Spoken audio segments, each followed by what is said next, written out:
Jim, let's talk about Vale, because Action Alerts Plus that you do with Stephanie Link was in the stock. You got out. You've gone back in. It's a mining company. Back in it. You know, almost half of that. This is a play on the idea that China has to do something. I think that they've got inflation now under control. Industrial production not under control. They need to stimulate the economy. In the meantime, Brazil, we saw what happened to the Olympics. You could have a comeback in Brazil. They're cutting rates. The stock's just gotten too cheap. The yield, I think, is safe. And a lot of times you see moves in materials. And the choices we had, Southern Copper, possible expropriation, Freeport, don't like what's happening in Indonesia, possible expropriation.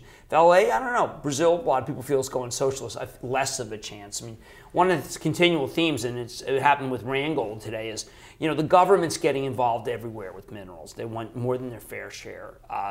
And Vale, I think, is like BHP, less vulnerable. BHP probably being least vulnerable, but also the most expensive. So, you want a material play with China cutting.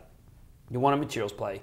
You want a good yield. Vale's got that. You want an inexpensive stock. Vale's got that. And I'm willing to take the political risk. So we had a lot of China data, economic data that came out, and it shows that we're seeing some slowing in China. Oh, yeah. So your feeling, though, is that they're really going to get busy in China and really fight this slowdown, which will result in helping out. I think 6 months from now, China will be better than it is now. I mean, that's kind of your bet. They do have a lot of room for rate cuts.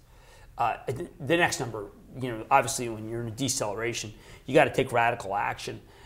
If the moment that the Chinese do something that is big in rates, this stock goes to 21. Okay. And maybe that's, I'm not in it for a trade. But Stephanie and I have been mulling over which materials play is the cheapest, and this is one we had to revisit. It's too cheap.